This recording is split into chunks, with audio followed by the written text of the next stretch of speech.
तो चलिए बात करते हैं एक ऐसी सूरत हाल की जिसने आलमी क्रिकेट को हिलाकर रख दिया है। ये सिर्फ एक मैच की बात नहीं है, ये एक ऐसा बहरान है जो शायद इस खेल के मुस्तकबिल को हमेशा के लिए बदल दे।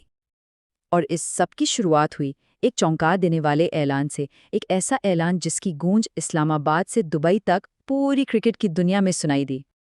हुआ कुछ यूं कि एक रात T20 वर्ल्ड कप के हवाले से पाकिस्तान की हुकूमत ने एक ऐसा फैसला किया जिसने क्रिकेट की दुनिया में, आप कह सकते हैं, एक तूफान खड़ा कर दिया। अब ये ऐलान अपने आप में थोड़ा अजीब था।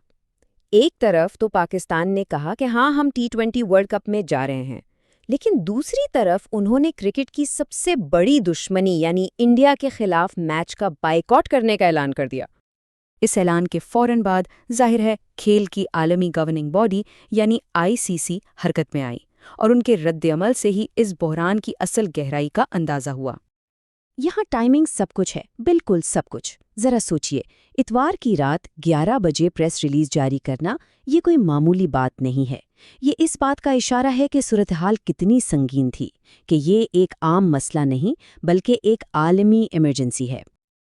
और इस प्रेस रिलीज से एक और हैरानकुन बात सामने आई। ICC को इस बायकॉट का पता मीडिया रिपोर्ट से चला, बिल्कुल वैसे ही जैसे हम सबको चला।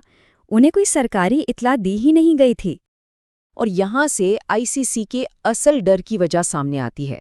उनके लिए मसला सिर्फ एक मैच का नहीं था, मसला था आलमी क्रिकेट इकोसिस्टम का।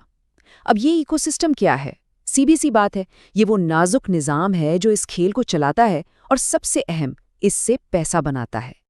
तो ये इकोसिस्टम आखिर है क्या चीज़? इसका जवाब सच पूछें तो सिर्फ एक लफ्ज़ में है, पैसा। अरबों डॉलर जो सिर्फ इस एक मैच पर लगे हुए हैं। ICC ने अपनी प्रेस रिलीज में बार बार अपने स्टेक होल्डर्स का जिक्र किया। तो सवाल ये है कि ये स्टेक होल्डर्स हैं कौन? वो असल में किसकी बात कर रहे थे? ये बिल्कुल एक डोमिनो इफेक्ट की तरह है। ब्रॉडकास्टर्स हैं जिन्होंने इस मैच के लिए इश्तिहारात बेच दिए हैं, स्पॉन्सर्स हैं जिन्होंने लाखों डॉलर्स लगा दिए हैं, और फिर दूसरे क्रिकेट बोर्ड्स हैं। इन सब की घबराहट सीधी ICC तक पहुंचती है, क्योंकि अगर इन सब का पैसा डूबता है तो ICC का भी डूबता है। इंडिया ऑस्ट्रेलिया की दुश्मनी बहुत बड़ी है, इसमें कोई शक नहीं, लेकिन वो इतना पैसा नहीं बना सकती। हकीकत ये है कि इंडिया पाकिस्तान मैच माली तौर पर नाकाबिले तलाफी है, उसकी जगह कोई नहीं ले सकता। लेकिन ठहरिए, ये मामला सिर्फ पैसे का नहीं था, ये एक बहुत सोचा समझा पावर प्ले था। एक ऐसा कदम जो कई सालों से जारी शतरंज की बाजी का एक हिस्सा था। ये कदम अचानक नहीं उठाया गया, इसके पीछे सालों की शिकायत हैं। पाकिस्तान का मानना ये है कि ICC का रवैया हमेशा से दोहरा रहा है, कहीं मुतज़ाद फैसले तो कहीं छोटे बोर्ड्स को नज़रअंदाज करना। और इसी वजह से मुनाफिकत का एहसास पैदा होता है। ये सवाल उठाया जा रहा है कि अब ICC को अचानक स्पिरिट ऑफ द गेम की फिक्र क्यों हो गई? ये स्पिरिट पहले कहाँ थी? क्या ये सिर्फ तभी जागती है जब अरबों डॉलर दांव पर लगे हों? और ये हिकमत अमली काम करती हुई नजर आ रही है। पाकिस्तान ने ऑफिशियल चैनल्स को बाईपास किया, आम ऐलान करके ब्रॉडकास्टर्स को परेशान किया, और अब ICC को कमज़ोर पोजीशन से मुज़ाकरात की मेज़ पर ला खड़ा किया है।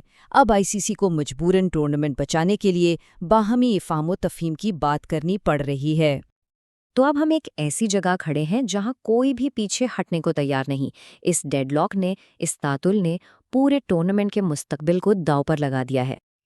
अब एक बहुत अहम सवाल है, ये बायकॉट तो ग्रुप स्टेज के मैच के लिए है, लेकिन फर्ज करें अगर दोनों टीमें आगे बढ़ गईं तो फिर क्या होगा?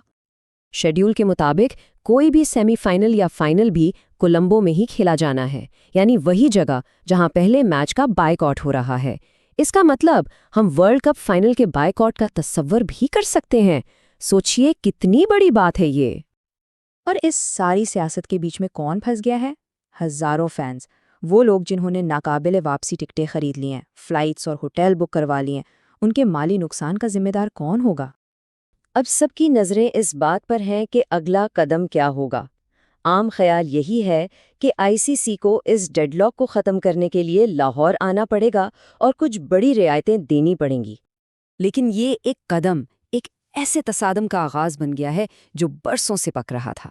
और ये हमें एक बहुत बुनियादी सवाल पर लाकर खड़ा कर देता है। क्या क्रिकेट का खेल अपनी सियासत से कभी बच पाएगा?